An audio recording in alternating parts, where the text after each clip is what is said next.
चलो last class में जो हमने पढ़ा था दैट वाज अबाउट एक तो fundamental principle of multiplication. Second चीज जो आपने पढ़ी थी that was factorial notation, permutation. Heading लिखना परम्यूटेशन।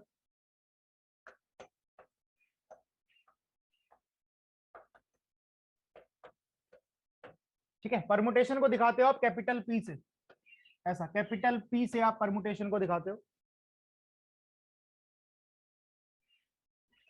ठीक, परम्यूटेशन का मतलब क्या होता है? Number of ways of arranging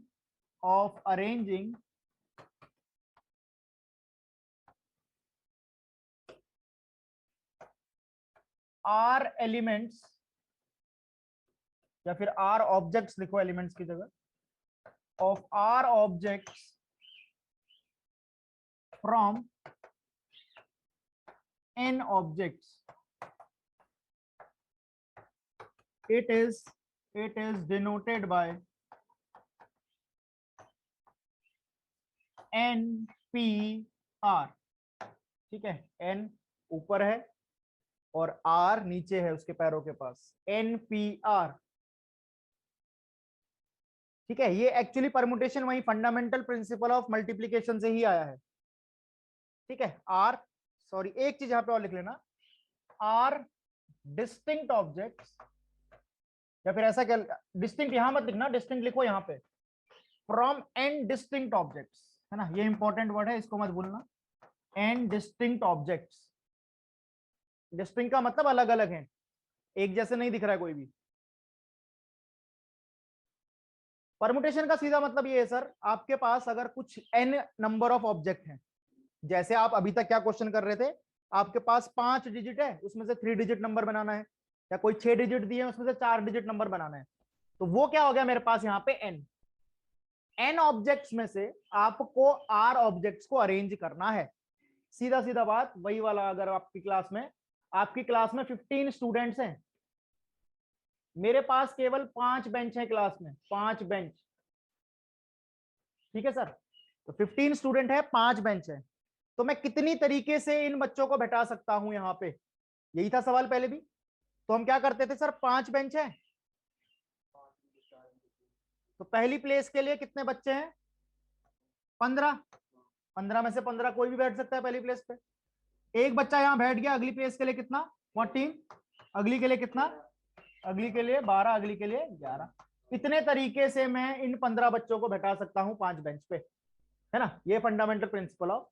इसी चीज को हम परमुटेशन में कैसा देखते हैं? परमुटेशन में हम इसको ऐसा देखते हैं, अगर आपके पास n ऑब्जेक्ट्स हैं डिस्टिंक्ट, ऑब्वियस सी बात है स्टूडेंट डिस्टिंक्ट ही होंगे, अलग अलग। अगर आपके पास n ऑब्जेक्ट है और आपको उनको r तरीकों से अरेंज करना है ना, कितने कितने तरीके हैं मेरे पास, मतलब कितने वो है स्पेसेस, r मतलब यहां पे कितना है? 5। इसी चीज को मैं परमुटेशन के उस पे कैसा लिखूंगा? 15PR। 15PR, r कितना है मेरे यहाँ पे? 5। n क्या है? n आपके पास टोटल नंबर ऑफ जितने आपके पास चॉइसेस हैं, ऐसा कह लो। जैसे आपके पास 6 वो थे ऑब्जेक्ट्स या 6 एलिमेंट्स, या आप जब डिजिट्स के लिए कर रहे थे आपके पास 5 डिजिट थे, उसमें से आपको 3 डिजिट का नंबर बनाना था, तो r का वैल्यू इस केस में कितना हो जाएगा? 3। ठीक है, इसको हम पढ़ते कैसे हैं? Permutation of 15 objects taken 5 at a time. कैसे पढ़ेंगे? 15 ऑब्जेक्ट्स का परमुटेशन ले रहे हैं हम, एक बार में कितने को यूज कर रहे हैं? 5 को। तो permutation of 15 objects taken 5 at a time, है ना, ये तो हम फंडामेंटल प्रिंसिपल ऑफ काउंटिंग से भी कर रहे थे, 15 इंटू 14 इंटू 13 इंटू 12 इंटू 10। इसी को हमने फॉर्मूले में बना के क्या बोला? ये परमुटेशन का फॉर्मूला बन गया।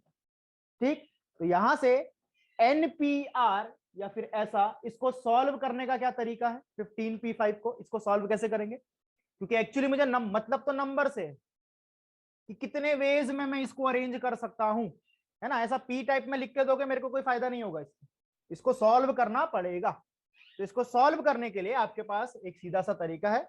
हम क्या करते हैं, सपोज मैं मान लेता हूं स्टार्टिंग पे मेरे पास n डिस्टिंक्ट ऑब्जेक्ट्स थे, n डिस्टिंक्ट ऑब्जेक्ट थे, उनमें से मुझे r को अरेंज करना है। कितने को अरेंज करना है? r, है ना, वही 15 में से 5 5 5 स्टूडेंट करके बैठाने हैं। या फिर 15 डिजिट दिए हैं उसमें से 5 डिजिट का नंबर बनाना है, ऐसा कुछ है ना। n प्लेसेस है, तो अगर आप इसको नॉर्मल तरीके से करते तो आप नॉर्मल तरीके से क्या करते सर, n आपके पास चॉइसेस है, कितनी जगह भरनी है, r ना, तो आप r ऐसे डैश बनाते, इन डैशों को कितना मान लू कि मैं कितने डैश है r। आप क्या बोलते सर, पहली प्लेस के लिए कितनी चॉइसेस हैं, n, जैसे आपने पहली केस में 15 लिखा था। अगली वाली प्लेस के लिए कितनी चॉइसेस है, हाँ जी, इस प्लेस के लिए कितनी चॉइस है, सेकंड प्लेस के लिए n-1। अगली प्लेस के लिए कितनी, अगली प्लेस के लिए n-3। ऐसे करते करते अगर मैं rth वाले गैप को भरने पे आया, rth वाले डैश को, उस प्लेस के लिए कितनी चॉइसेस बचेंगी, देखो सर, सेकंड प्लेस के लिए कितनी चॉइसेस हैं, n-1। थर्ड प्लेस के लिए कितनी है, फोर्थ प्लेस के लिए, तो rth प्लेस के लिए कितनी होगी, बहुत बढ़िया, n-r-1 चॉइस बच जाएंगी आपके पास। ठीक है, अब जिसको नहीं समझ आ रहा वो वाला एग्जांपल लेके देखे, वो वाला एग्जांपल लेके देखे जहां पे हमने 15 बच्चों को में से 5 डेस्क पे बताने थे। ठीक है, 15 है ना, n का वैल्यू कितना है 15, r का वैल्यू कितना है 5, तो पहली प्लेस में कितने बच्चे बैठ सकते हैं, दूसरी पे 13 और आखिर पे 11। ठीक है, तो पहली प्लेस के लिए कितनी चॉइसेस सर, n 15 है, दूसरी प्लेस के लिए n-, इसके लिए n-, इधर के लिए n-, इधर के लिए n-4 है ना, 15-4, 15-1 ऐसी है ना, तो n-4 मैं कैसे लिखूंगा, n का वैल्यू 15 है, r का वैल्यू कितना है, तो इसको कैसे लिखूं, n-r, r कितना है 5 -1, ऐसा लिख सकता हूं, n-5 -1, तो ये कितना बनेगा, n-4 ही बनेगा।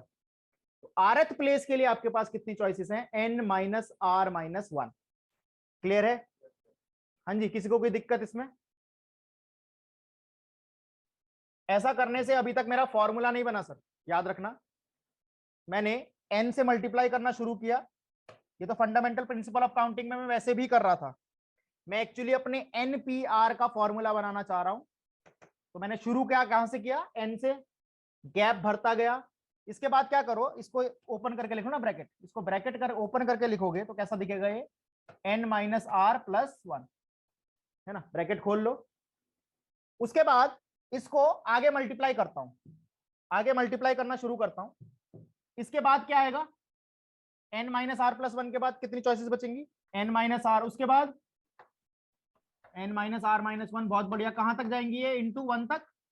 ठीक है, NPR तो केवल इतना था, वो जो ऑरेंज वाला है वो मैंने अपनी मर्जी से मल्टीप्लाई किया है, तो अपनी मर्जी से उसको डिवाइड भी करना पड़ेगा sir, n-r, n-r-1 so on up two into 1 तक, इससे डिवाइड भी कर दिया, मेरे आंसर पे कोई फर्क नहीं पड़ा है ना, क्योंकि n प्लेसेस में से r प्लेसेस तो मैं भर चुका हूं, फॉर्मूला बनाने के लिए मैं उसे 1 तक ले गया, जिन चीजों की मल्टीप्लीकेशन में जरूरत पड़ी उन्हीं से क्या कर लिया, डिवाइड।